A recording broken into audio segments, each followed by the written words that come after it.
모두 다 같이 일어서셔서 찬송가 함께 드리도록 하겠습니다. 464장입니다. 통합찬송 464장 고난 내 영혼 편히 쉴 곳과 함께 찬양 드리겠습니다. 1, 2, 3, 4절 이어서 드리겠습니다.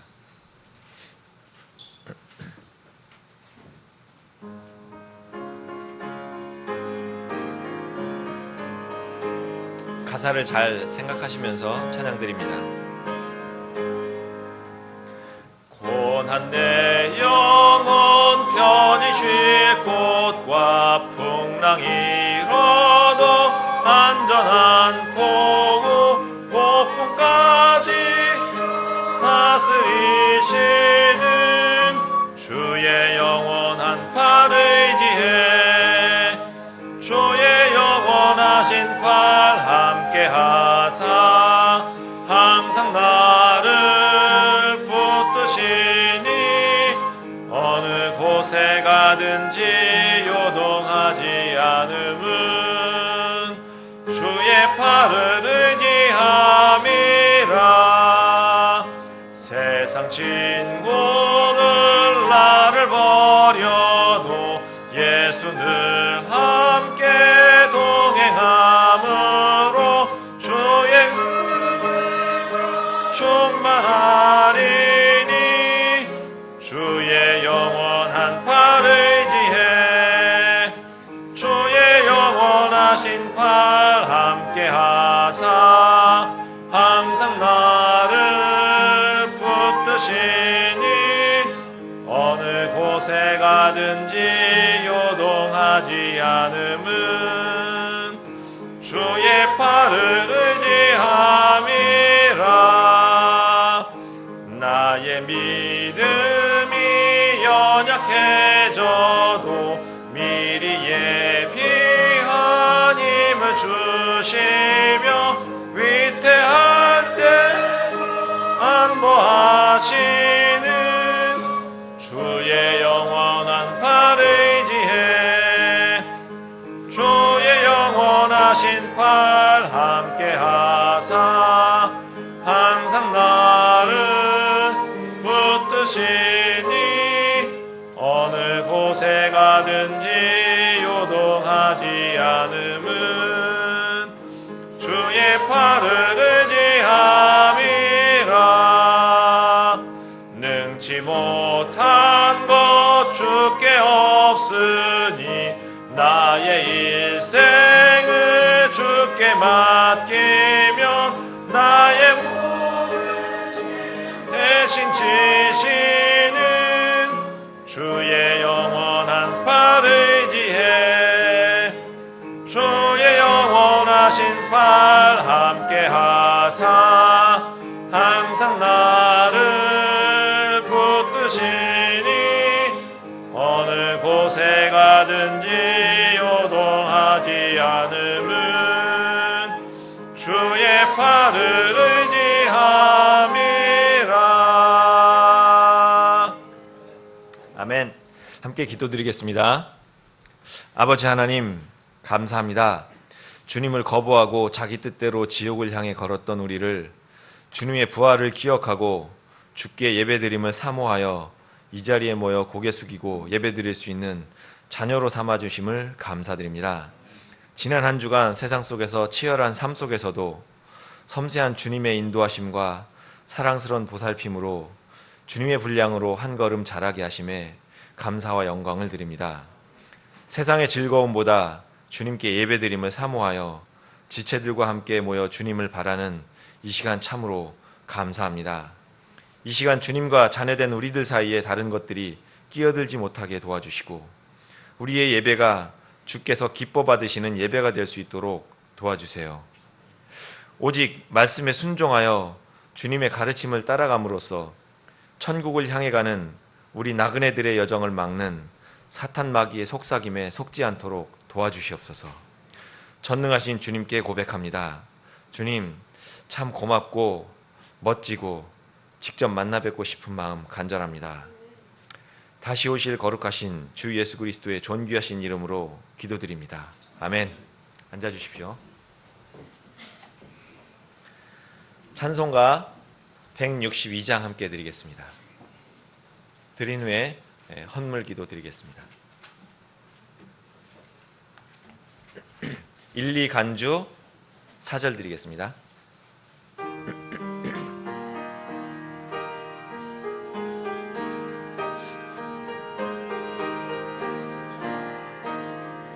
신랑 되신 예수께서 다시 오실 때 밝은 등불 들고 나갈 준비 됐느냐. 그날 밤에 주님 맞을 등불이 준비됐느냐. 예비하라. 우리 신랑 예수 오실 때 밝은 등불 손에 들고 기쁨으로 주를 맞겠네. 주를 나와 맞으라는 소리 들릴 때 기뻐하며 주를 맞이할 수 있느냐. 그날 밤에 주님 맞을 등불이 준비됐느냐.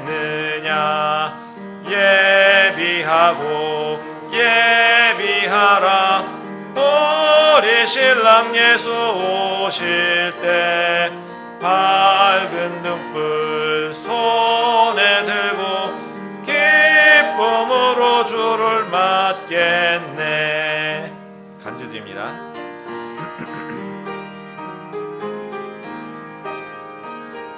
사절 함께 드립니다. 그날 밤에 영화로운 혼인 자리에 기뻐하며 할렐루야 찬송 부르리. 그날 밤에 주님 맞을 등불이 준비됐느냐.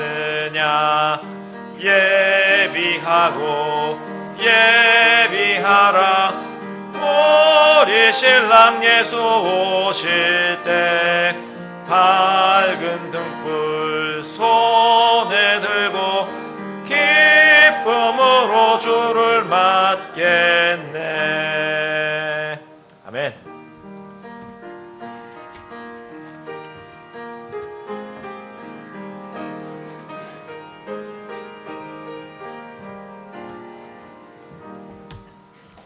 기도드리겠습니다.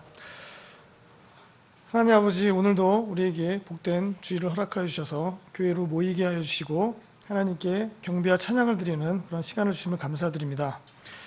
예수님의 고귀한 피값으로 우리를 이 악한 세상에서 구원해 주심을 감사드립니다. 우리의 삶이 참으로 이 세상 가운데 소망을 두지 않고 가까이 다가온 주님의 다시 오심을 소망하며 사는 삶이 될 수 있도록 인도하여 주시옵소서.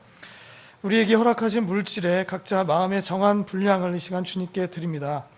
모든 것이 주님께로부터 왔음을 기억하고 우리가 갖고 있는 모든 것들, 시간과 재능과 물질, 은사 모든 것을 주님을 위해 드리고 날마다의 삶 속에서 주님께 영광 돌리는 삶이 되도록 인도하여 주시옵소서. 하나님께서 세우신 질서와 다스리심, 이 모든 것을 거부하는 이 악한 세상 가운데서 멸망을 향해 치닫고 있는 혼들을 건져내는 일에 우리가 또한 열심을 낼 수 있도록 도와주시고 우리 교회가 든든히 세워져 가고 선교 사역과 말씀 번역 사역 모든 사역 위에 주님께서 힘을 더하여 주시길 원하옵나이다. 주님께 감사드리며 예수님의 이름으로 기도드립니다. 아멘.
나온 주 예수님 내 맘속에 모신 후에 세상이 알 수 없는 참된 평안 기쁨 얻었네. 우릴 위해 생명 주신 주님의 은혜만이 사망의 두려움에서 걱정에서 생명의 삶 살게 하셨네. 주님은 나의 모든 것 전능하신 나의 하나님 나를 사신 주님만을 영원토록 섬기리.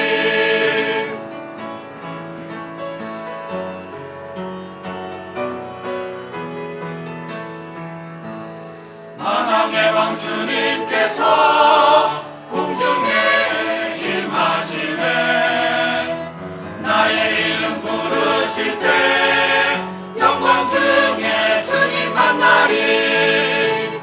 이 땅에서 행한 대로 수고와 눈물대로 하나님의 말씀 따라 준행하며 진리의 길 순종한 대로 주님이 보상하시니 다른 사람 알지 못해도 오직 주의 기쁨 위에 주의 인도 따라가리.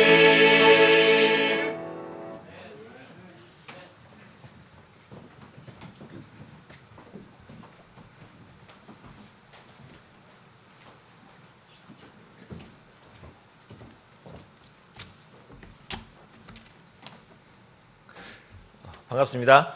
네. 광고 드리도록 하겠습니다.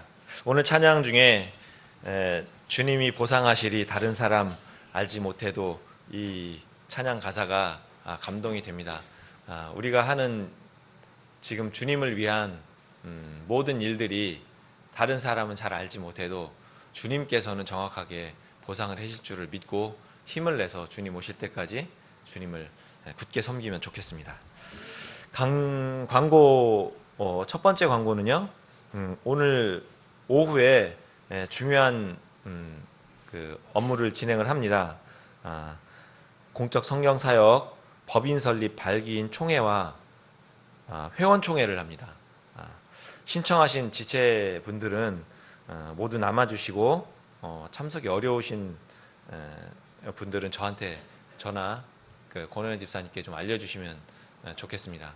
오늘 총회 시작이 논산에서 황 목사님이 올라오셔야 되는 시간과 맞춰야 되기 때문에 오후 예배 끝나고 약간 시간이 텀이 있지만 맛있는 차와 교제를 하면서 즐거운 마음으로 총회를 기다리셨다가 절차를 잘 마무리하면 좋겠습니다. 두 번째 광고 제목입니다. 우리 목사님, 담임 목사님께서 8월 28일 월요일부터 9월 1일 금요일 4박 5일 금요일까지 4박 5일 동안 중국을 방문합니다. 선교 여행의 열매와 안전을 위해서 다 같이 한 마음으로 기도해 주시면 좋겠습니다. 세 번째입니다. 기도 도움이 필요합니다. 성경 독해 모임이 이번 주 화요일에 우리 교회에서 있습니다. 계속 기도해 주시면 좋겠습니다. 성경 암송 구절 함께 합독하도록 하겠습니다. 다 준비되셨죠? 시작. 너희도 진리의 말씀 곧 너희의 구원의 복음을 들은 뒤에 그분을 신뢰하였고 너희가 믿은 뒤에 또한 그분 안에서 약속의 저 거룩하신 영으로 봉인되었느니라. 에베소서 1장 13절 말씀입니다. 아멘.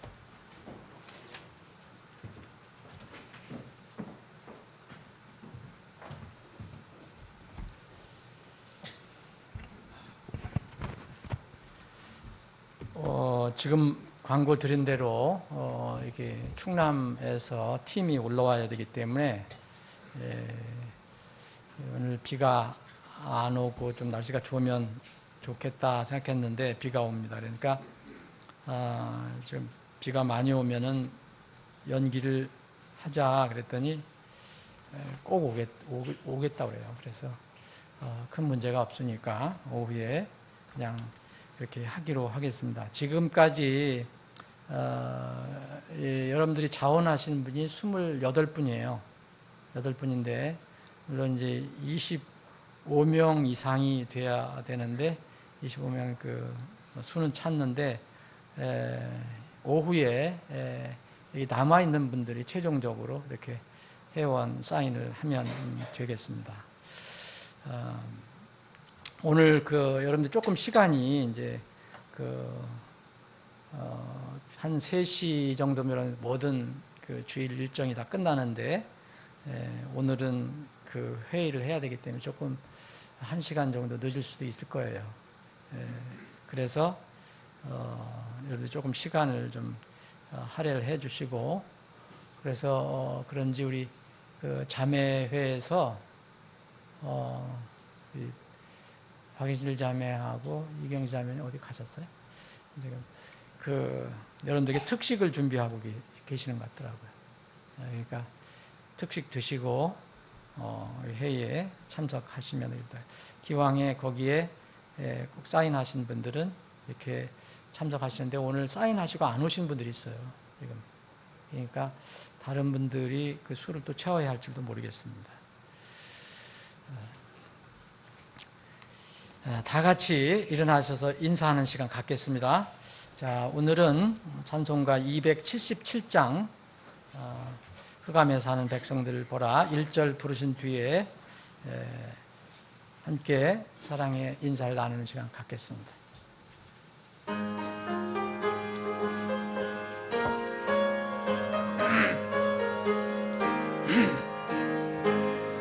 흑암에 사는 백성들을 보라 수많은 심령 멸망하겠네. 그 누가가 주의 복음 들고 생명을 구원하는 곳으로 큰 권세 주께 있으니 큰 권세 주께 있으니 너는 가서 주의 복음 전하라. 주가 너 항상 지키리라.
온천하 만민 승리의 그날에 영광과 찬송 주께 드리네. 속죄함 입어 구원받았으니 기쁘게 할렐루야 부르세. 큰 권세 주께 있으니 큰 권세 주께 있으니 너는 가서 주의 복음 전하라. 주가 너 항상 지키리라. 아멘.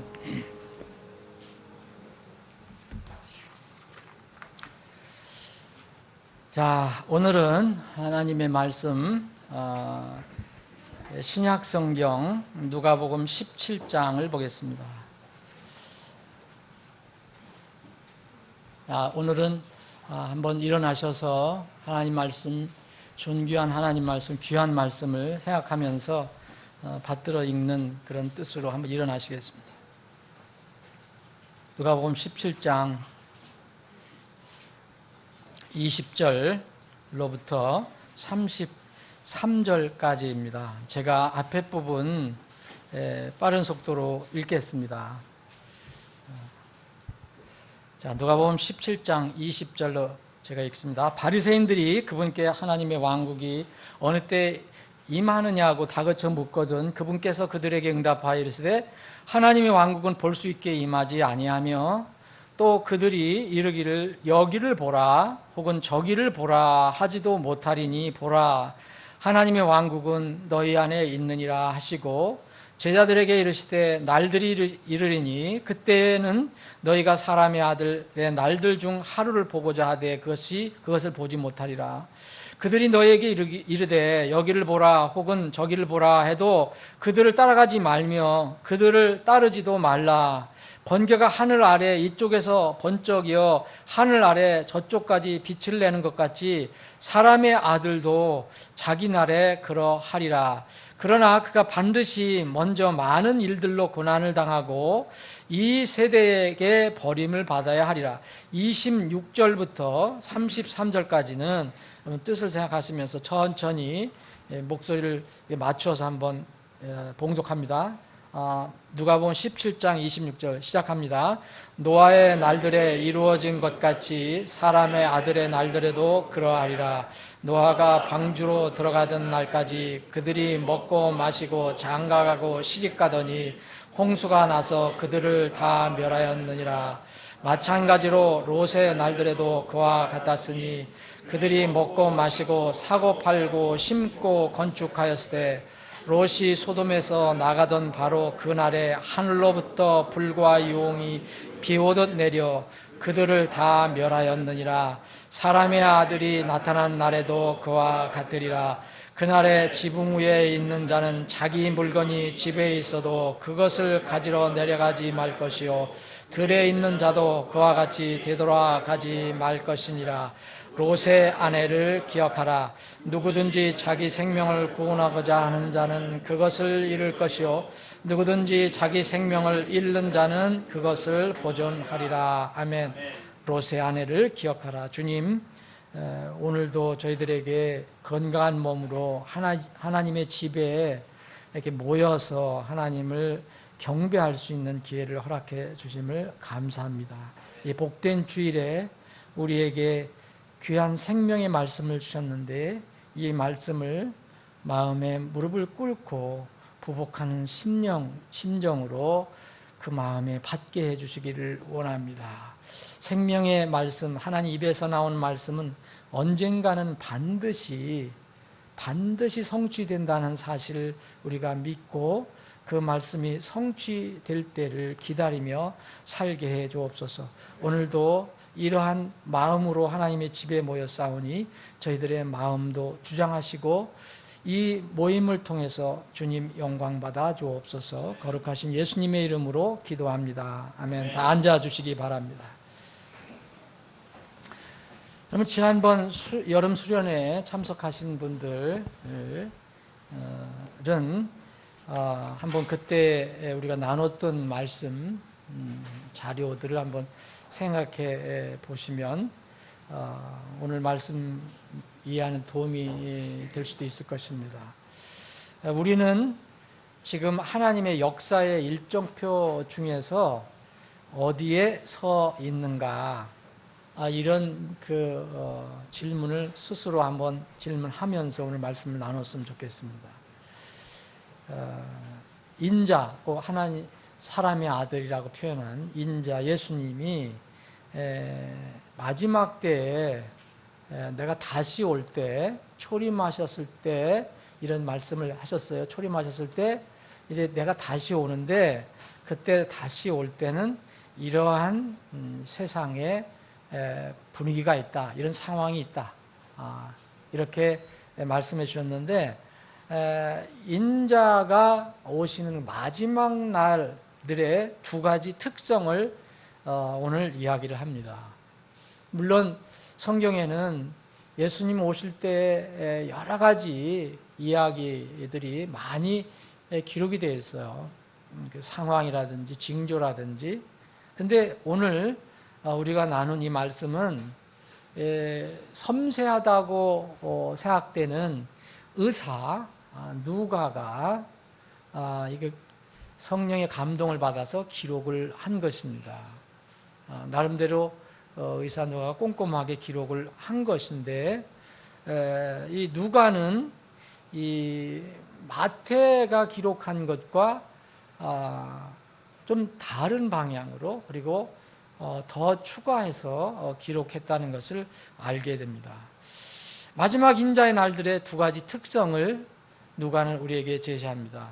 첫 번째는 지금 26절에 있는 것처럼 노아의 날들이라는 겁니다. 특성이 그렇다는 겁니다. 노아의 날들은 이미 오래전에 지나갔어요. 그런데 그때와 같은 상황이 예수님이 다시 오실 때에도 일어날 것이다 라고 얘기합니다. 오늘 이게 본문에 보면 그 노아의 날들의 특성을 누가는 이렇게 표현을 하고 있어요. 노아가 방주로 들어가던 날까지 먹고 마시고 장가가고 시집 가더니 홍수가 나서 그들을 다 멸하였더라.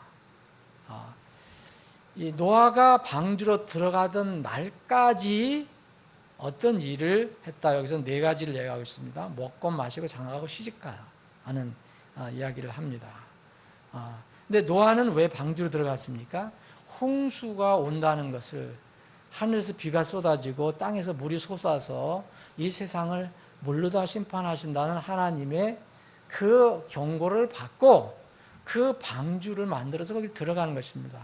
거기에 놀러 들어가는 게 아니라 하나님의 말씀이 이루어질 것이라는 것을 믿고 그 재앙을 피하기 위해서 거기로 들어간 것입니다.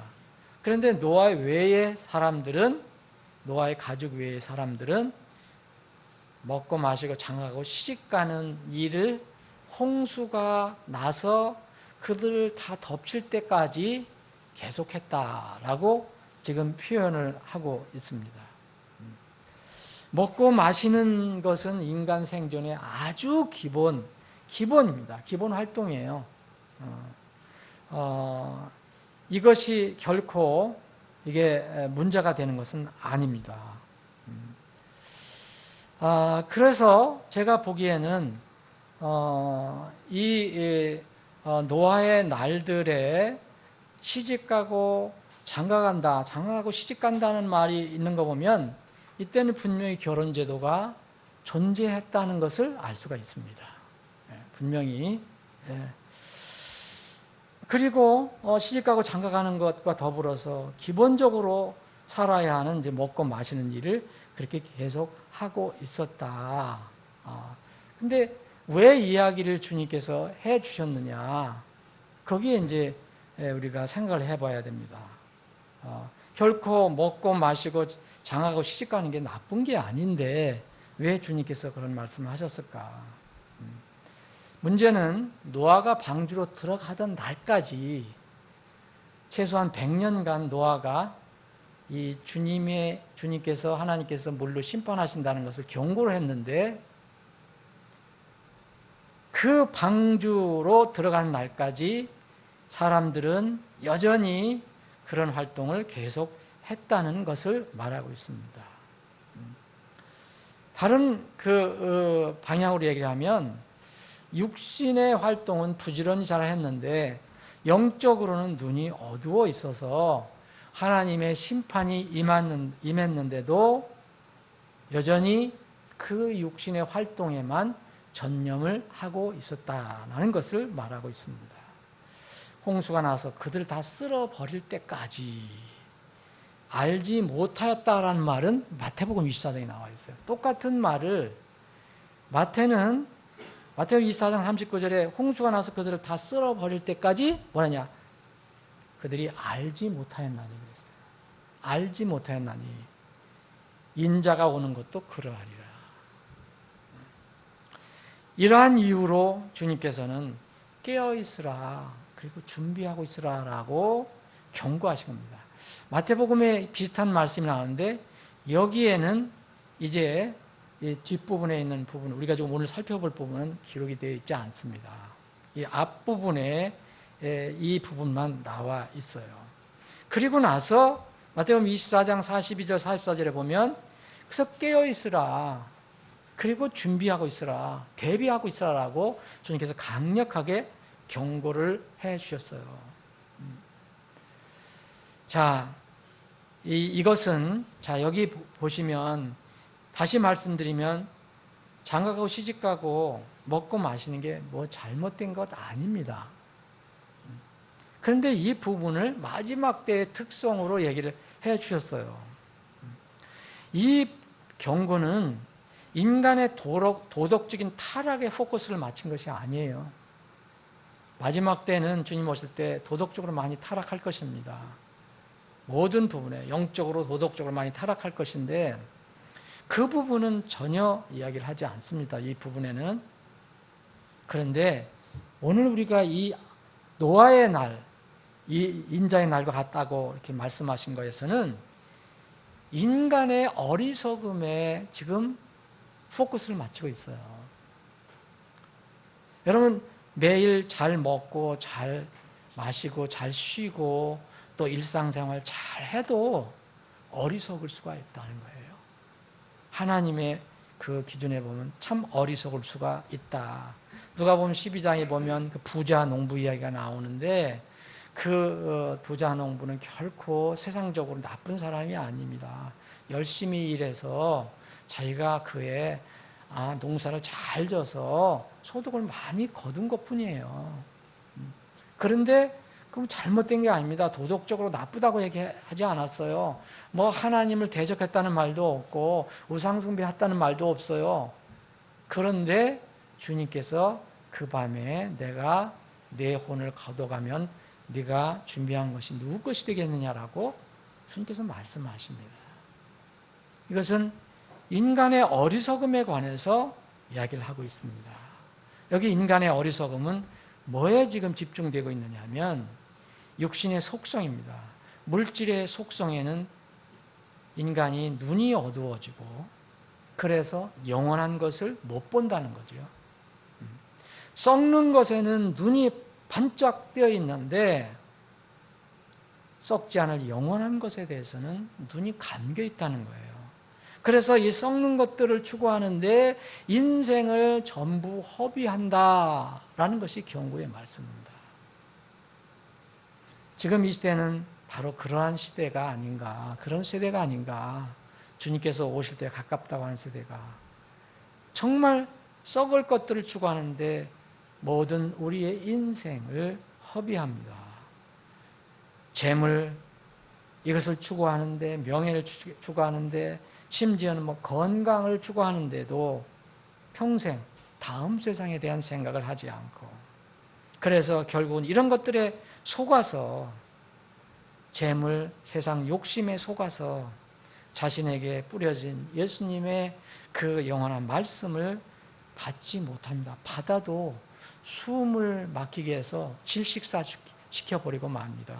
마태복음 13장에 보면 그 네 가지 마음밭에 나왔는데 바로 여기 한 마음밭은 씨가 뿌려지긴 뿌려졌는데 세상 재물 욕심 때문에 숨이 막혀갖고 씨가 죽는 겁니다. 이것이 노아의 날들의 특성이에요. 그런데 여기 누가는 두 가지 특성을 얘기하고 있어요. 또 하나는 자, 이 28절부터 나와 있는 롯의 날들의 특성입니다. 여러분들 이 노아의 날들과 롯의 날들을 주의 깊게 살펴보셔야 돼요.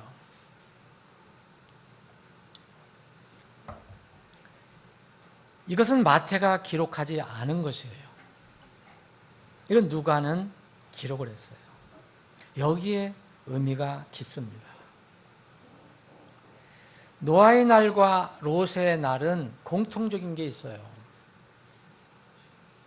하나님을 관심 두지 않는다. 뭐 세상적으로는 대체적으로 악하다는 거예요. 그리고 심판을 받았다는 점은 동일합니다. 노아의 날들이나 지금 롯의 날들 동일한데, 그렇기 때문에 여기 28절에 보면 시작을 이렇게 얘기합니다. 마찬가지로 그랬어요. 이게 노아의 날들과 같다는 거예요. 그런 면에서. 마찬가지로 롯의 날들에도 그와 같았으니 심판 분명히 받습니다. 하나님에 대한 관심도 없고, 사람들이 육에만, 그러니까 영에 관해서는, 영원한 것에서는 눈이 감겨 있는 이런 것은 똑같다 이거예요.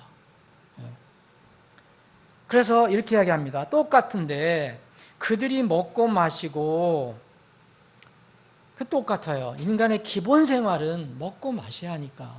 여러분 오늘 아침에도 여러분 먹고 마셨잖아요. 조금 이따 먹고 마셔야 되고, 이거는 누구든지 생존하려면 먹어야 돼요. 그래서 그거는 당연히 이루어지는 겁니다. 그런데 롯의 날들은 노아의 날들과 좀 다른 게 나와 있습니다. 사고 팔고 심고 건축하고가 들어가 있습니다. 대신 빠진 게 있습니다. 시집가고 장가가는 것이 빠졌습니다. 그럼 이것을 누가가 이 차이를 몰라서 이렇게 했던 것이 아닐 것입니다. 하나님께서 성령님을 통해서 이렇게 기록하게 해주신 것이 무슨 차이가 없기 때문에 이렇게 적당히 기록한 것이라고 저는 생각하지 않습니다. 분명히 차이가 있는 것입니다. 이 시대 주님이 오실 때는 이 말씀에는 두 가지 특성이 있어요. 다른 곳에도 많이 특성이 있지만 이 누가가 기록한 이 말씀에서는 두 가지 특성인데, 하나는 노아의 날들 같은 특성이 있다. 두 번째는 롯의 날들과 같은 특성이 있다. 그런데 롯의 날들과 노아의 날들은 차이가 있습니다. 공통점도 있지만 차이점도 있어요. 그리고 이렇게 얘기합니다. 자, 그들이 먹고 마시고 사고 팔고 심고 건축하였을 때 롯이 소돔에서 나가던 바로 그날에 하늘로부터 불과 용이 비오듯 내려 그들을 다 멸하였느니라. 비오듯 왜 내렸다고 했을까요? 여러분, 물론 비오듯 내렸겠죠. 노아의 날들은 특징이 뭐예요? 심판 도구가 비입니다. 비. 그다음에 여기도 같다는 거죠. 비는 아니었지만 하늘에서 이런 것이 쏟아져서 심판을 받았다 그랬어요. 그냥 여왕이 쏟아져서 이렇게 얘기하지 않고 불과 여왕이 비 오듯 내려서, 여러분, 노아의 날들의 특성을 하늘에서 비가 쏟아졌지. 그럼 이때는 그렇게 이제 같은 것이 있는데, 마찬가지로 롯의 날들에도 가와 같으니, 그러니까 그때 비가 쏟아지, 이제는 불과 여왕이 쏟아질 것이다. 그래서 그들을 다 멸했다라고 이야기합니다. 다시 말씀드리면 인간의 생존에 필요한 먹고 마시는 건 나쁜 거 아닙니다. 당연히 먹어야 합니다. 금식할 때를 빼고는 당연히 먹어야 되잖아요. 그런데 여러분들 눈을 잘 주의 깊게 살펴보시면 장가가고 시집가고가 없어졌어요. 롯의 날들에는 없어졌어요. 모르고 빼지 않았을 거라고 저는 생각합니다. 대신 사고 팔고 심고 건축하고가 대신 덧붙여졌어요. 롯의 때의 특성입니다. 그러면 롯에 관한 이야기가 창세기에 나와 있어요. 19장에 보시면 롯의 시대 그 소돔과 고모라의 특성은 종교적인 타락보다도 도덕적인 타락을 강조하고 있어요. 그 중에 사람의 기본적인 피조물로서 하나님과의 관계를 사람들이 대적하는 일을 한다는 것을 강조가 있습니다. 그게 이 시대 용어로는 동성애예요. 그게 극심했던 때가 바로 롯의 때의 소돔의 시대였습니다. 여러분, 동성애는 전통적인 하나님께 세우신 결혼이 필요 없게 되는 겁니다. 그래서 롯의 시대는 장가 가고 시집 가는 것이 분명히 빠졌다고 저는 생각합니다. 장가 간다는 것은 남자를 얘기하고 시집 간다는 것은 여자를 얘기하는 거예요. 근데 롯의 시대는 여러분 그 동성애 하는 사람들이 우글거렸었는데 그때는 그게 필요가 없었어요. 남자는 남자, 여자는 여자. 이렇게 타락을 했었죠. 그래서 그런 상황인데 무슨 그 사람들이 시집가고 장가가지 않았잖아요. 다른 일들을, 나쁜 일들을 계속했다. 그 중에 뭐냐면은 사고, 팔고, 심고, 건축했다라고 얘기합니다. 여러분, 지금 우리나라를 위해서 기도를 해야 돼요. 우리 국회에서 지금 양성평등을 이제 성평등으로 바꾸려고 헌법을 지금 만들고 있어요. 개정을 준비하고 있어요. 여지까지 법은 양성평등이에요. 남자, 여자, 남성과 여성이 평등해야 된다. 그래서 이제 헌법을 바꾸는 게 뭐냐면 성평등으로 바꾸려고 해요. 남자든 여자든 신경 쓰지 말고 성은 다 평등하다. 여성과 여성, 남성과 남성 다 평등하다. 그거는 뭘 열어주는 거냐면 법적으로, 헌법적으로 이 동성 결혼 제도를 인정해 주려고 하는 겁니다. 동성애는 뭐 당연한 것이고 동성애는 뭐 법으로 인정 안 해도 하잖아요, 사람들이. 근데 이거를 법이 그렇게 보장을 해 주려고 하는 거예요. 그래서 여러분들 기도해야 됩니다. 나라를 위한 기도가 필요한 때입니다. 저는 개인적으로 이러한 전 세계적인 추세를 막을 수 없다고 생각해요. 왜 기도를 해야 되느냐? 최소한 늦춰달라고 기도를 해야 될 필요가 있습니다. 다른 나라는 이미 그게 미국이나 이런 유럽 같은 데는 그게 법제화됐어요.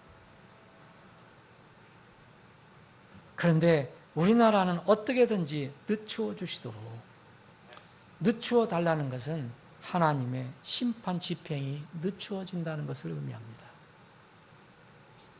저는 믿기로는 김정은의 핵보다도 더 무서운 것이 사람들의 도덕적인 타락이에요. 핵보다 더 무서운 것이 하나님을 무시하고 대적하는 이 창조 질서를 깨부수려고 하는 이 악한 사람들의 그 속성이에요. 우리는 핵을 맞아서 죽어도 혼이 하늘나라에 갑니다. 그런데 이런 것들 때문에 도덕적으로 타락하고 이런 하나님을 대적하는 일을 하면은 몸과 영혼 모든 것이 다 지옥으로 떨어지게 돼 있어요. 더 무서운 것은 인간이 스스로 부패하고 그 멸망하는 길을 재촉하는 것이 더 무서운 겁니다. 여러분, 대신 여기에 롯의 때는 남녀 간의 결혼에 관한 이야기가 없어진 대신 하나 추가된 게 있습니다. 상업, 무역이, 건축이 활발해진다는 것을 이야기합니다. 여기에 여기 어떻게 되어 있습니까? 사고, 팔고, 심고, 건축하고 그랬어요. 심고, 건축하고는 뭘 얘기합니까? 뭔가를 자꾸 세우는 걸 얘기합니다. 여기 심는다는 것도 그런 의미가 들어있어요. 지금이 바로 그런 시대예요. 자본주의, 물질 만능주의가 절정에 이르러서 늘어난 자본을 하나님을 대적하는 건축에 쓰고 있어요. 그게 지금 바벨탑을 쌓고 있는 일이에요. 캠프에서도 잠깐 살펴본 겁니다. 지금 이 시대와 아주 흡사한 그런 내용입니다. 세계 곳곳에서 하나님을 대적하는 바벨탑이 건설되고 있습니다. 물리적으로도 건설되고 있고, 물리적으로 여러분 세계 각국에서 이 탑 쌓는 일을 경쟁적으로 하고 있어요. 이런 건물들이 세워지고 있고, 그거 무슨 문제가 되냐 그렇게 얘기하는 분들에게는 영적인 바벨탑이 곳곳에서 세워지고 있다는 것을 직시해야 됩니다.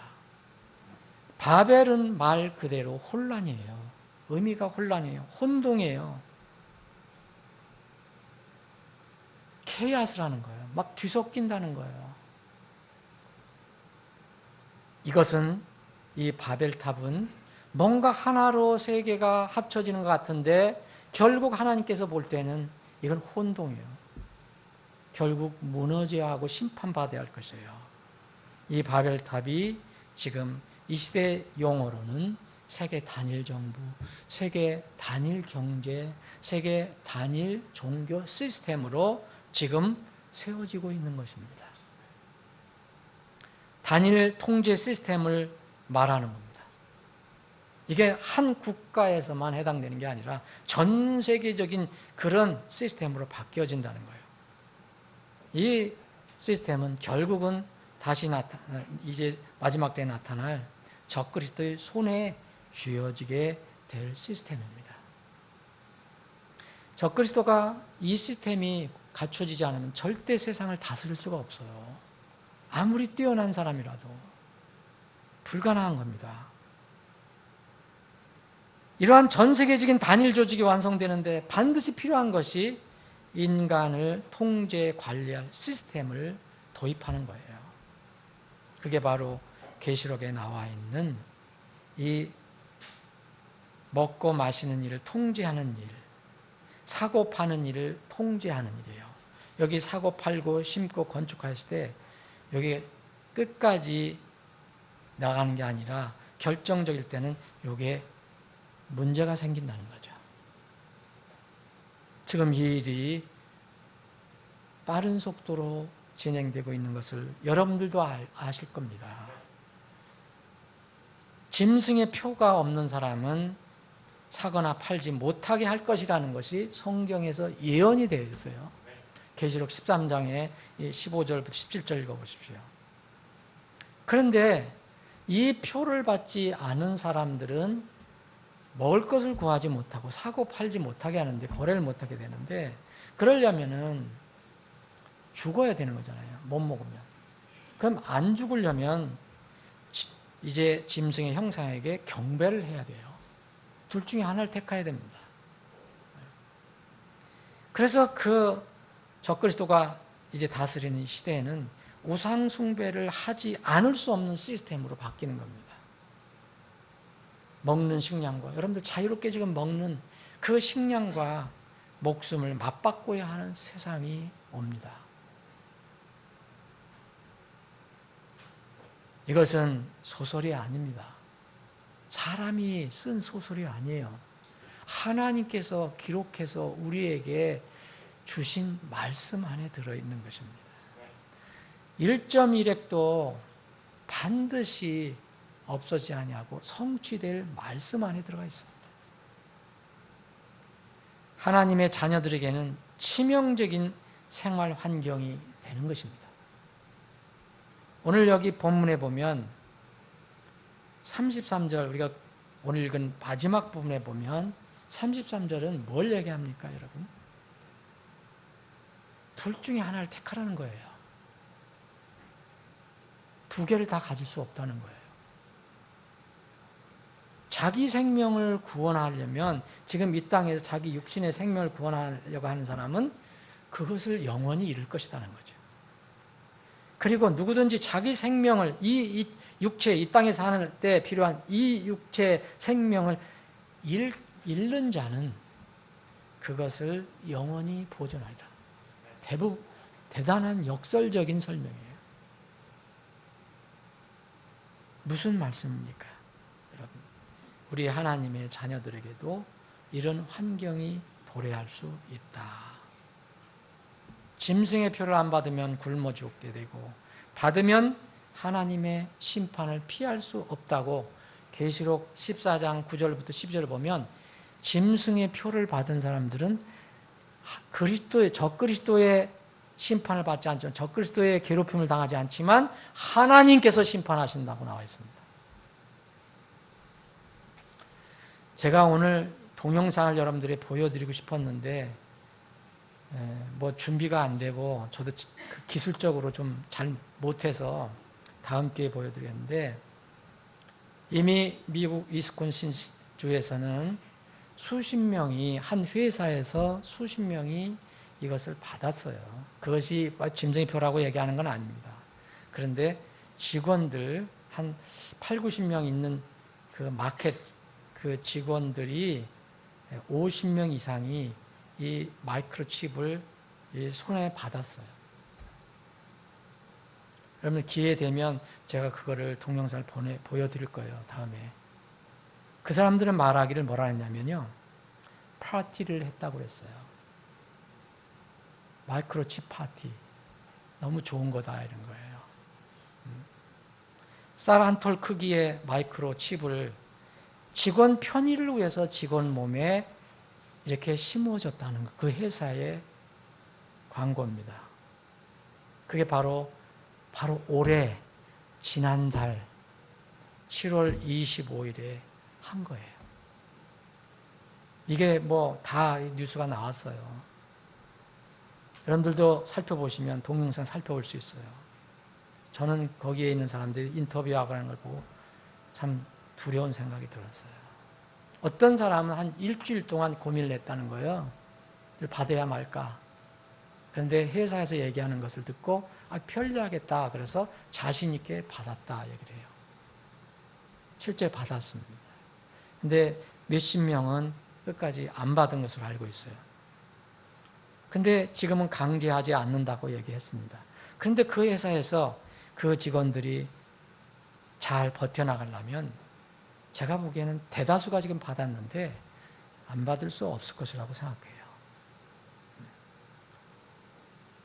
마이크로칩이라는 것은 바로 이렇게 쌀 한 톨 크기의 어떤 전자장치인데 이것을 사람 몸에 주입해 놓는 거예요. 그리고 그 회사에서 이 사람의 신분을 확인하고 이 사람을 이렇게 그 회사 쪽에서는 돕는다는 차원이지만 통제를 할 수 있는 그런 장치입니다. 그럼 300달러 하나 된대요. 그게 하는데 우리나라 돈으로 꽤 될 거 아니에요? 300달러면. 근데 이걸 회사에서 전 비용을 다 부담한다고 그러니까 직원들은 뭐 큰 어려움이 없는 거예요. 단 뭐라고 얘기를 했냐면 이번에는 GPS 기능은 심지 않겠다 그랬어요. 무슨 얘기인지 아세요? GPS? 어디를 가든지 추적할 수 있는 것이 GPS 기능이에요. 이번에는 말이 있으니까 GPS 기능만큼은 이번에는 안 심겠다 그랬어요. 근데 언제는 또 심게 됐어요. 이미 들어가면은요, 심는 건 쉬워요.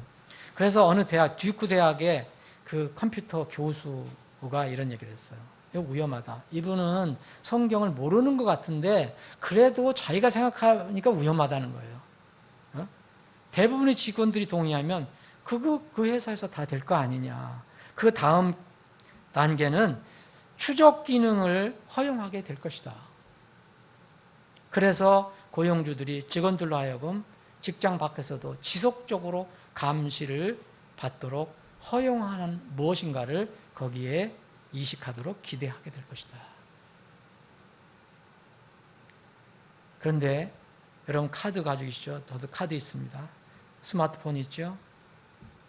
이런 것들, 뭐 반지, 난 반지 없지만 반지 끼시는 분들 다시 싫으면 벗어버리면 돼요. 카드 집어던지면 돼요. 그런데 이건 제거할 수가 없어요. 자기 몸에 있기 때문에. 잘라내기 전에는, 손가락을 잘라내기 전에, 손을 잘라내기 전에는. 그냥 일이 어떻게 되나 두고 보다가 이 사람이 얘기한 거예요. 나중에 되돌릴 수 없다는 되돌릴 수 없다는 것을 깨달을 수가 있다. 그래서 지금 이것을 적절한 것인가 살펴봐야 한다 얘기했어요. 이건 성경적으로 얘기하는 게 아니에요, 이 양반이. 뭔가 자기가 양심적으로 뭔가 좀 위험하다 생각하니까 이야기한 거예요. 우리는 성경을 가지고 있습니다. 하나님 말씀을 가지고 있어요. 여러분, 그 날이 갑자기 어느 한날 갑자기 생기는 게 아닙니다. 우리가 살고 있는 세상에서 이 일이 이루어져 가는 겁니다. 무슨 얘기입니까? 우리는 육신의 편리와 즐거움이 있다면 빠르게 그것을 쫓아가게 돼 있어요. 이게 육신의 속성이에요. 편리한 것 있으면 다 찾아갑니다, 여러분. 여러분 안 찾아가겠어요? 저 같은 사람도 이 스마트폰을 달고 다니는데 저는 IT에 아주 잘 모르거든요. 그래서 저는 TV 버렸습니다. 라디오로 대체했어요. TV가 무서운 생각이 드는 거예요. 처음에는 라디오 나왔죠. TV 나왔죠. 전화도요. 요즘 TV가 앞으로는 뭐 IoT로 연결돼서 거기서 또 모든 걸 다 한대요. 얼마나 발전할지 모르겠어요. 처음에는 뭐 전화가 없었을 때는 뭐 발로 다 쫓아다니면서 얘기했지만 처음엔 다이얼 전화가 나왔잖아요. 손으로 막 해서 그것도 없어서 그거 있는 사람도 부자였고 그런데 손으로 이게 누르는 게 나왔고 그 다음에는 무선 전화가 나왔어요. 우리 같은 경우에 스마트폰이 나왔어요.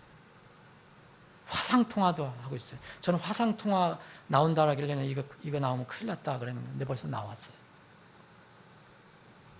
IoT라고 여러분 사물 인터넷이에요. 이게 인공지능이라는 것도 여러분 자주 들어보실 거예요. 요새 뉴스에 자주 나오잖아요. 보면요. 말해도 우리나라에 그걸 많이 봐요. 말해도 뭐 이렇게 기계 얘기하니까 그게 알아서 하더라고요. 뭘. 가상현실 언제 말씀드렸죠? 사람들이 헛된 쾌락을 쫓으려고 이런 가상현실 속에 빠져가요. 여기에 넣는 것이 바로 이게 RFID라고 무선주파 인식이에요. 이게 뭡니까? 결국 성경에서 이야기하는 이마나 손에 표를 받는 거예요. 어떻게 발전될지 저는 모르겠어요. 지금 받는 것이 짐승의 표라고 말씀드리는 거 아니에요. 점점 생체 인식 이 기술이 발달되고 있습니다.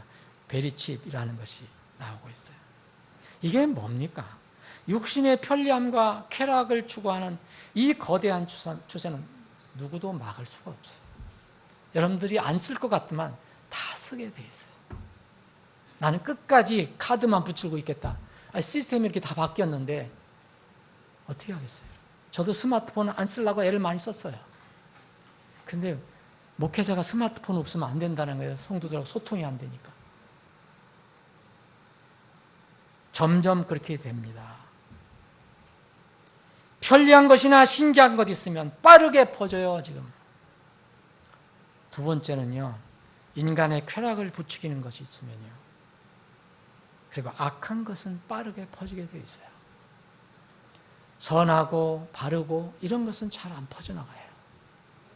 그런데 악한 것은 그리고 쾌락적인 것은 빠르게 퍼져나가고 있습니다. 사실은 동성애도 여러분 거기와 관련이 있는 거예요. 뭐 성평등 얘기하지만 자기들의 성의 어떤 것을 추구하는 거예요. 즐거움을 추구하는 겁니다. 쾌락과 악의 파도는 인간의 힘으로 막지 못해요. 정점을 향해서 점점 빠르게 나갈 거예요. 아무도 막을 수 없습니다, 여러분. 가서 데모한다고 막을 수 있습니까, 여러분? 못 막습니다. 근데 세상은 이것을 뭐라고 하냐면 발전이라고 표현해요. 발전. 성경은 그것을 타락이라고 표현합니다.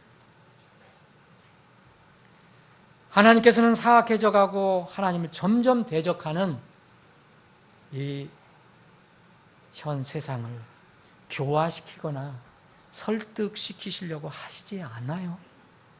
그럼 성경 읽어보세요. 우리 제자들이 세상에 나가서 그렇게 하시는 거 봤어요? 하는 거 봤어요? 하나님도 그렇게 하시지 않습니다. 복음을 전하라는 거예요. 하나님의 사람들을 모으는 거예요. 회개하라 분명히 말씀하시죠. 그런데 현 세상을 교화시키려거나 설득시키려고 하시지 않습니다. 세상의 지금 임금은 마귀입니다. 대신 하나님은 이 사악해져 가는 세상을 거룩과 정의로 심판하시고 또 거기에 깨닫는 자들을 하나님의 사랑으로 건지시는 일을 하셔요. 여러분 소돔 사건을 잘 보세요. 소돔 심판한 거잖아요. 거기에는 수만 명이 살았을 거예요. 아니 수십만 명이 살고 있었는지도 몰라요. 그런데 거기에 의인 10명이 없었어요. 겨우 8명. 이 의인 10명이 없는 악이 아주 절정인 상황이었어요. 하나님께서 그 소돔을 가서 그 사람들에게 설득하시지 않으셨어요. 경고는 하셨지만 마지막은 심판하셨습니다. 이때 하나님은 소돔과 고모라를 불과 유황비로 심판하셨어요. 불과 유황비로 심판하신 것은 하나님의 거룩과 공의입니다. 그럼 하나님은 사랑 없으시냐? 사랑의 하나님입니다. 심판하시기 전에 반드시 하시는 일이 있어요. 갑자기 심판하시는 게 아닙니다. 미리 사랑의 일을 다 해놓으시는 거예요. 심판하시기 전에, 비루다 심판하시기 전에 노아에게 100년이라는 기간을 주셨어요.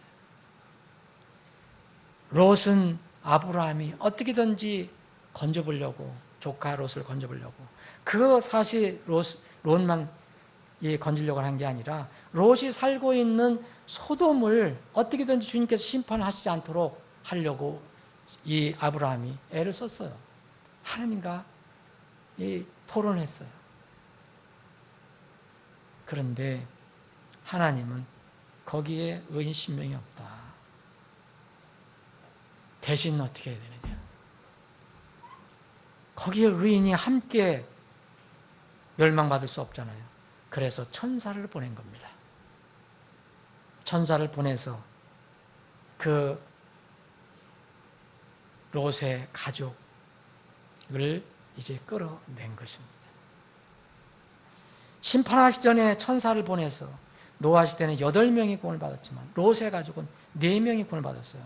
조금 전에 8명이라는 건 제가 잘못 말씀드린 거예요. 롯의 가족은 4명이에요. 그들은 거의 감권적으로 끌어내셨어요. 롯은 분명히 의인이라고 성경은 얘기하고 있습니다. 다만 거기에 들어가 살지 말아야 할 것인데 들어가 산 것이 문제였어요. 감권적으로 롯의 가족 의인 4명을 구출했어요. 이것이 하나님의 사랑입니다. 무조건 심판하시는 게 아니에요. 사랑이 선포되고 그 사랑을 무시하는 자들은 공의의 심판을 피할 수가 없습니다. 이것이 하나님께서 하시는 방법입니다. 예수님은 인류의 역사에 또 한 번 이런 일이 일어날 것이라고 계속 경고를 해주고 계세요. 우리가 그 경고장을 이 성경을 통해서 가지고 있어요. 여러분들도 경고장 가지고 있고 저도 가지고 있어요. 세상 사람들도 다 가지고 있어요. 세상 사람들은 무시하는 거예요. 우리는 무시하지 않습니다. 그런데 실천을 잘 못해요. 오늘 본문 말씀에 롯의 날들 중에서 주님께서 경고를 해주시고 마무리를 어떻게 하셨느냐 하면 32절에 보면 롯의 아내를 기억하라 그러셨어요.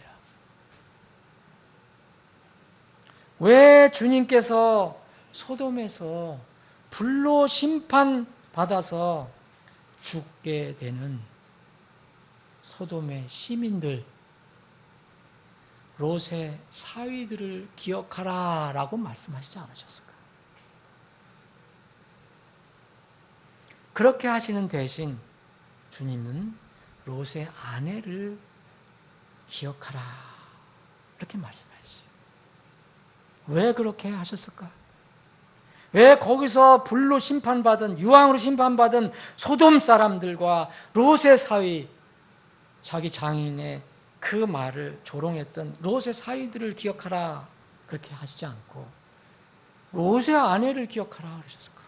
롯의 아내는 이 천사에 의해서 이 거기 소돔과 고모라 비가, 유황비가 내릴 때 탈출한 사람입니다. 근데 롯의 아내를 기억하라 그러셨어요. 여기 33절이 바로 이 말씀과 연결이 된 것입니다. 롯의 아내는 육신의 소욕을 버리지 못하고 끝까지 그것에 미련을 두고 있는 사람의 모형입니다. 롯의 아내는 이 시대에 세상과 짝하고 사는 소위 기독교인들의 모형이라고 저는 생각합니다. 왜 롯의 아내를 기억하라고 그랬을까요? 그리고 롯은 뭐예요? 나 심판을 면했다라고 생각한 사람 아닙니까? 롯의 아내는? 여기서 지금 이 안에서 심판받는 사람들을 경고를 하시지 않았어요. 롯의 아내를 기억하라고 했어요. 이 롯의 아내를 기억하라고 누구에게 준 겁니까? 바로 제자들에게 준 것입니다. 사랑하는 여러분, 그러면 주님의 마음을 여러분 이해하시겠습니까? 주님의 경고는 이른바 기독교인들을 향한 사랑의 경고입니다.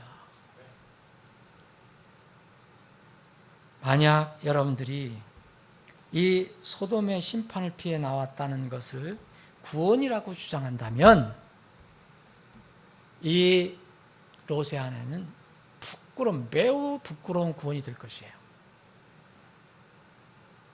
저는 그게 자신이 없습니다. 그렇게 얘기하는 게. 그런데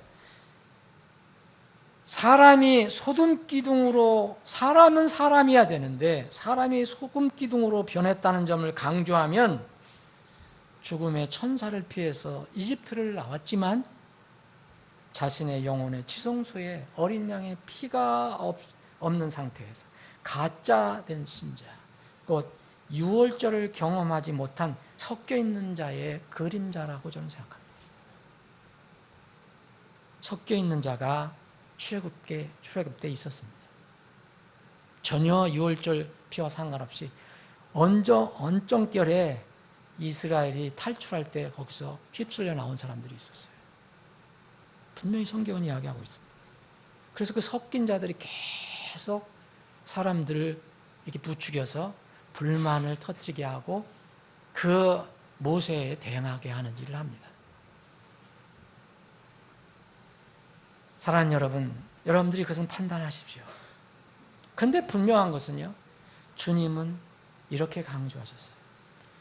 그 안에서 심판받은 자들을 기억하라고 말씀하시지 않고 롯의 아내를 기억하라 그러셨어요. 그렇게 말씀하신 뒤에 생명의 구원의 문제를 말씀하셨어요. 33절에. 둘 중에 하나입니다. 계속해서 마지막 때 운명이 갈리는 두 사람의 이야기를 또 계속하고 계십니다. 34절부터 37절까지는 마지막 때 두 운명이 갈라지는 사람들을 얘기하고 있어요. 이 두 사람은 다 구원받았다고 얘기할 수 없어요. 이 두 사람이 다 또 버림받았다고 얘기할 수 없어요. 한 사람은 데려감을 당하고 한 사람은 이제 버림받음을 당해요. 왜 롯의 아내를 기억하라 하시고 이를 말씀하셨을까요? 저는 롯의 아내는 진정으로 구원받은 그런 모습이 아니라고 저는 생각합니다. 여러분, 기독교란 이름으로 내가 구원을 받는 게 아닙니다. 나와 하나님과의 직접적인 관계에서 구원을 받는 겁니다. 명목은 소용이 없어요. 때로는 명목이 있다면, 필요하다면 그 안에 내용도 명목과 같아야 합니다. 말씀 정리합니다. 우리 인생은 우리가 스스로 결정하고 살아가는 겁니다. 누가 우리 인생을 살아주는 게 아니에요. 그래서 우리가 스스로 우리 인생을 결정하는 겁니다. 이 땅에서 여기 33절에 있는 것처럼 내가 생명을, 이 땅에 육신의 생명을 구하려고 다른 것을 포기할 것인가, 아니면 영원한 생명을 얻기 위해서 내가 이 땅에 어떤 것 절제하고 버릴 것인가. 그것은 내가 스스로 결정할 것입니다. 사랑하는 여러분, 여러분 누구를 따라서 살기를 원하십니까? 누구를 따라가기를 원합니까? 세상을 따라가기를 원합니까? 주님을 따라가기를 원합니까? 여러분들 모두에게 확실한 분명한 영생의 복과 또 영생의 복을 얻었으면 하나님이 준비하신 보상의 복을 여러분들 모두에게 풍성하기를 축원합니다. 바로 이 하나님의 소원이, 우리를 향한 뜻이 이 오늘 말씀에 담겨 있습니다. 롯의 아내를 기억하라. 기도하시겠습니다.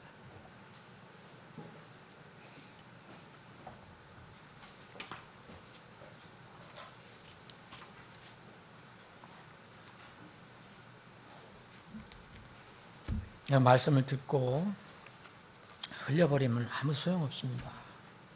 여러분들이 그 노력을 해야 됩니다. 그 말씀을 마음과 그리고 다음 머리에 심도록 기억되도록 여러분들이 주님의 도우심을 기도해야 합니다. 잊지 않고 기억해달라고, 이런 말씀을 오늘 누가복음 17장에 있는 말씀, 마지막 때를 살아가고 있는 우리에게 이런 말씀이 잘 기억되고 잊지 않도록 우리를 도와달라고 기도할 필요가 있습니다.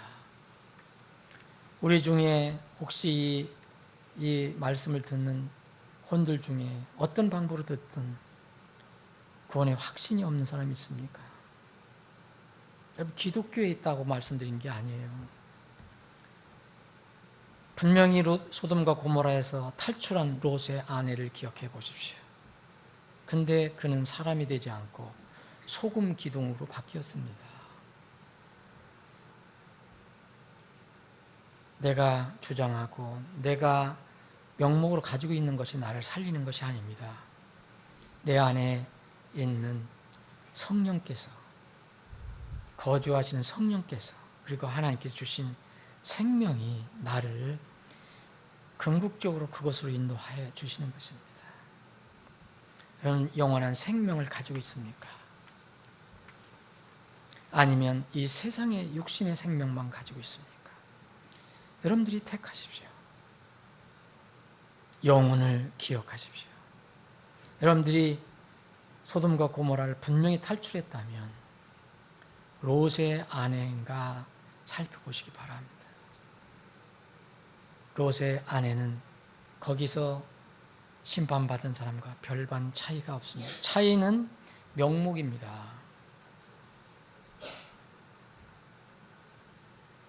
여러분들을 주님께서 부르고 계십니다. 롯의 아내를 기억하라는 것은 이 땅에서 영원한 그 일을 위해서 일하라, 그런 뜻입니다. 여러분들이 주님의 귀한 그릇으로, 도구로 쓰임받기를 원합니다. 아버지 하나님, 오늘도 저희들에게 엄숙한 말씀을 주셨습니다. 그러나 동시에 저희들에게는 기쁘고 참으로 감격스러운, 소망스러운 말씀입니다. 주님이 오시는 날이 또 그만큼 더 가까워졌기 때문입니다. 주님, 땅에 있는 것을 생각하지 않고